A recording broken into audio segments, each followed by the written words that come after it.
Assalamualaikum warahmatullahi wabarakatuh. Bismillahirrahmanirrahim. Alhamdulillahirabbil alamin.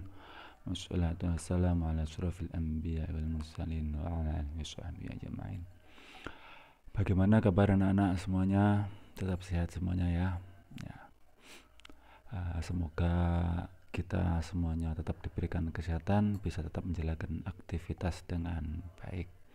Baiklah anak-anak, sebelum kita mulai pelajaran hari ini, mari kita awali dengan berdoa bersama-sama dengan membaca surat Fatihah. Semoga pelajaran kita hari ini bisa berjalan dengan lancar. Semoga ilmu yang kita dapatkan menjadi ilmu yang bermanfaat. Al-Fatihah.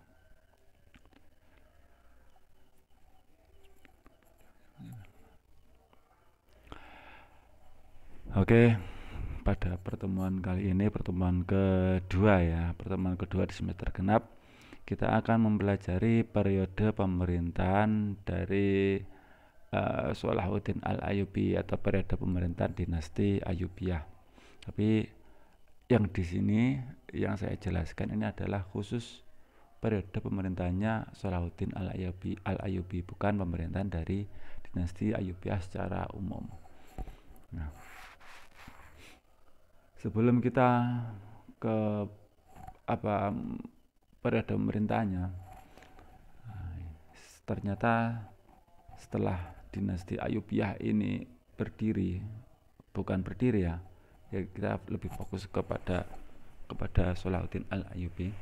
Ketika Salahuddin Al-Ayyubi ini menjabat sebagai penguasa di Mesir awal-awal, itu terjadi banyak sekali pemberontakan yang muncul dari sesama orang Islam. Jadi selain dimusuhi oleh pasukan salib, tentara salib, Salahuddin ini ternyata ada beberapa kelompok umat Islam yang melakukan pemberontakan atau berupaya untuk menggagalkan kepemimpinan yang diemban oleh Salahuddin ini. Di antaranya adalah yang pertama pemberontakan oleh kaum pembela Malik As-Saleh. Malik As-Saleh ini siapa? Malik As-Saleh ini ya nanti aja saya terangkan. Terus yang kedua adalah pemberontakan dari internal Bani Fatimiyah. Nah, karena dulunya Mesir ini merupakan wilayah dari kekuasaan dinasti Fatimiyah, kerajaan dari dinasti Fatimiyah, maka banyak sekali sisa-sisa, yaitu ranturan dari kekuasaan dari pejabat dari bangsa Fatimiyah. Nah, ketika Salahuddin ini berkuasa, banyak sekali pemberontakan yang terjadi di internalnya dari Bani Fatimiyah. Salah satunya adalah dari kepala protokoler Khalifah Al-Adid. Tadi pengawalnya ya, sing mempersiapkan segala sesuatunya dari Khalifah Al-Adid itu, protokolernya itu melakukan pemberontakan terhadap Salahuddin. Kenapa melakukan pemberontakan? Karena banyak sekali hak-hak dari protokoler itu yang dikurangi, yang dipimpin oleh Hajib ya. Jadi Hajib ini melakukan pemberontakan. Karpegah dipimpin oleh Salahuddin karena banyak sekali hak-hak yang dulu diberikan oleh Khalifah Al-Adid yang sekarang dikurangi oleh Salahuddin ini. Yang ketiga yaitu pemberontakan dari kaum Asasin. Kaum Asasin ini siapa? Kaum Asasin ini adalah sekte Syiah, kelompok Syiah. Ya, Syiah dan Sunni kemarin ya sudah kan. Nah, jadi kaum Asasin ini sekte Ismailiyah dari kelompok Syiah, atau biasa disebut dengan kaum Al-Hasin, Al-Hasasyiyin atau Asasin. Kaum Asasin ini kelompok sekte Syiah, kelompok Syiah yang merasa dengan kepemimpinan dari Salahuddin ini bisa mengancam eksistensi mereka. Jadi secara tidak langsung sudah terasa ketika Salahuddin berkuasa, beliau mengikuti paham Sunni, Syiah ini semakin lama semakin tersingkir. Nah, jadi sebelum benar-benar tersingkir, mereka melakukan pemberontakan terhadap kepemimpinan dari Salahuddin tersebut, kaum asasin atau kelompok Syiah, kelompok Syiah yang sekte Ismailiyah. Terus yang ketiga, perlawanan juga dari Nuruddin Zangki. Nuruddin Zangki itu siapa? Nuruddin Zangki itu yang kemarin sudah saya jelaskan. Nuruddin Zangki itu anaknya dari Imaduddin Zangki. Imaduddin Zangki itu siapa? Imaduddin Zangki itu adalah pemimpin Mosul yang dulu diikuti oleh Salahuddin dan keluarganya, Najmuddin Ayub. Najmuddin Ayub, Salahuddin, dan Nasruddin Sirkuh itu kan satu keluarga. Mereka hidup di bawah kekuasaan dari Imaduddin Zangki.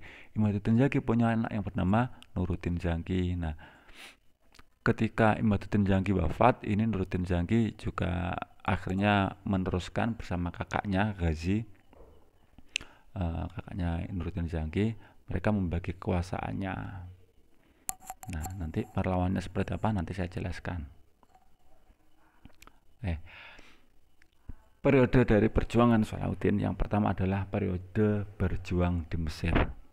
Periode ini merupakan periode perjuangan Salahuddin di bawah utusan dari Nuruddin Zangki yang kemarin sudah saya jelaskan.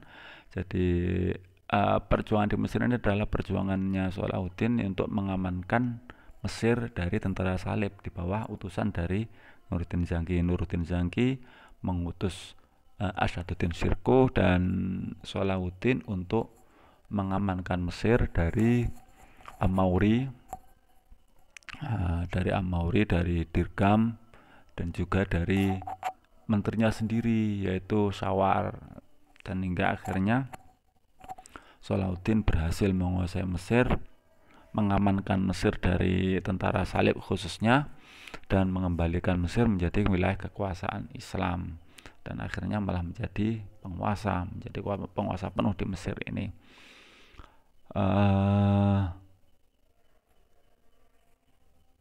Terus berikutnya yaitu periode perjuangan Salahuddin di Syria. Nah, ini yang kedua, ini periode perjuangan di Syria ini adalah yang tak omong nih mangkae, perlawanan dari Malik As-Saleh dan juga perlawanan dari Nuruddin Zangki. Perjuangan ini adalah perjuangan Salahuddin yang berhasil menyatukan wilayah Mesir dan Syam, jadi menjadi Syria, jadi satu wilayah. Ini terjadi pada tahun 1174 sampai 1186 Masehi. Nah, saat itu Salahuddin sudah berkuasa penuh di Mesir. Ya. Kemudian dengan kekuasaan beliau yang semakin menunjukkan prestasinya, menunjukkan perkembangannya, ternyata banyak sekali orang-orang yang tidak suka dengan kehebatan atau dengan pengaruh yang besar dari Salahuddin tersebut, sehingga ada beberapa orang yang melakukan adu domba, ngujuk-ngujuin Nuruddin Zangki untuk memusuhi Salahuddin, menghasut kepada Nuruddin Zangki. Itu diomongi bahwa Salahuddin saiki wis hebat, Salahuddin iki wis hebat, wis punya kekuatan perang yang sangat besar, dilungkas akan merebut wilayah kekuasaanmu. Nah, jadi dengan diopong-opong kuwi mengkae Nuruddin Zangki yang dulunya adalah pimpinannya Salahuddin kopong emosi. Akhirnya Nuruddin Zangki pun mengangkat senjata untuk melakukan perang ke Mesir. Mendengar itu Salahuddin pun menyiapkan pasukan, tapi Salahuddin tetap berusaha bagaimana caranya tidak terjadi peperangan dengan Nuruddin Zangki, karena Nuruddin Zangki ini biyen bose lah, pimpinannya tidak ingin perang dengan Nuruddin Zangki. Nah, setelah siap perang, Nuruddin Zangki bersama pasukannya sudah berangkat, mampir di Damaskus. Ternyata Nuruddin Zangki sakit dan akhirnya wafat. Jadi orang sudah perang, Nuruddin Zangki wafat. Nah, kemudian pemerintahan Syam sing dipimpin oleh Nuruddin Zangki tadi diteruskan oleh anaknya yang bernama Malik As-Saleh. Nah, saat itu Malik As-Saleh cilik, masih kecil, dan tidak mungkin membiarkan Malik As-Saleh Salahuddin tidak mungkin membiarkan Malik As-Saleh yang masih anak-anak memimpin wilayah Syam. Dikhawatirkan jika Malik As-Saleh yang memimpin, sangat mudah sekali dari orang-orang tentara salib untuk menduduki atau merebut wilayah kekuasaan dari Malik As-Saleh ini. Maka dari itu Salahuddin memberikan perlindungan kepada Malik As-Saleh. Nah, ketika Salahuddin memberikan perlindungan pada Malik As-Saleh, banyak sekali orang-orang sing iri tadi itu merasa tidak nyaman dengan kehadiran Salahuddin di situ, hingga akhirnya para pengikut Malik As-Saleh ini melakukan pemberontakan yang tak awal jadi pemberontakan tadi, yaitu Malik As-Saleh itu adalah putra dari Nuruddin Zangki ini. Nah, setelah melindungi wilayah Syam, ya, Syam dilindungi oleh Salahuddin, dan akhirnya secara tidak langsung sedikit demi sedikit akhirnya masyarakat lebih mempercayakan kepemimpinan Syam ini kepada Salahuddin, hingga akhirnya Salahuddin berhasil menyatukan wilayah Mesir dan Syam ini di bawah kepemimpinan dari Salahuddin. Jadi bertambah luas kepemimpinannya. Berikutnya yang ketiga adalah periode perjuangan di Palestina antara tahun 1186 sampai 1193. Periode berjuang di Palestina ini perjuangan Salahuddin yang sampai saat ini pun masih dikenang oleh masyarakat Islam khususnya. Perjuangan Salahuddin ini membebaskan wilayah Palestina dari kekuasaan tentara salib. Palestina itu sebuah kota yang sampai sekarang pun masih menjadi wilayah yang diperebutkan, nggak tahu damai, diluk perang, tinggi rebutan, mulai dari zaman Buyan sampai kapanpun, kemungkinan besar Palestina ini tetap menjadi rebutan. Nah, Palestina itu pernah menjadi wilayah kekuasaan Islam pada masanya pemerintahan Khulafaur Rasyidin, Khalifah Abu Bakar As-Siddiq. Palestina ini menjadi salah satu wilayah kekuasaan beliau. Nah, kemudian setelah itu diambillah kekuasaannya oleh tentara salib atau kerajaan Kristen. Dan berjalan sampai beberapa tahun hingga akhirnya pada masa Salahuddin Yusuf al-Ayyubi berkuasa, ini wilayah Palestina ini bisa dikuasai lagi oleh pemerintahan Islam dengan perang yang sangat hebat. Nah, jadi wis entek-entekan perang sampai berbulan-bulan. Di Palestina itu ada wilayah namanya Yerusalem. Nah, di Yerusalem itu ada masjid, bagi umat Islam ada masjid yang namanya Masjidil Aqsa. Nah, Masjidil Aqsa itu apa? Masjidil Aqsa itu Buyan pernah dijadikan tempat arah kiblat sholat. Tadi wong Islam ki mbiyen salate enggak medhep ning ngene Ka'bah, tapi awal-awal dulu sholatnya adalah menghadap ke Masjidil Aqsa ini.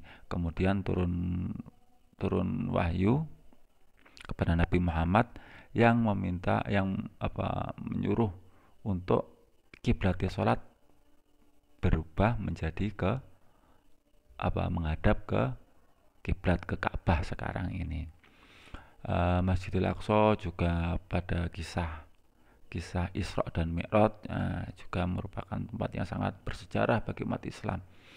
Nabi Muhammad Isra dari Masjidil Haram ke Masjidil Aqsa. Nah, bagi umat Kristen, wilayah Yerusalem juga sangat bersejarah karena tempat lahirnya Nabi Isa. Jadi bagi umat Kristen ini tempat sangat bersejarah, bagi umat Islam juga tempat yang bersejarah, bagi umat Yahudi pun juga merupakan tempat yang sangat bersejarah. Makanya Palestina atau Yerusalem ini sampai sekarang tetap tinggi rebutan. Nah, itu perjuangan dari Salahuddin Yusuf Al-Ayyubi. Kita sudah selesai. Mari kita akhiri. Sebelum kita akhiri dengan baca hamdalah, jangan lupa nanti ditulis di kolom komentar sebagai absensi kalau kalian sudah mendengarkan atau mengikuti pelajaran kita hari ini. Juga setelah ini juga jangan lupa untuk dicek di CBT-nya ya, ada tugas di CBT, kalian menjawab pertanyaan di situ. Baiklah anak-anak, kita akhiri dengan baca hamdalah. Semoga ilmu kita menjadi ilmu yang bermanfaat. Alhamdulillahirabbil alamin. Assalamualaikum warahmatullahi wabarakatuh.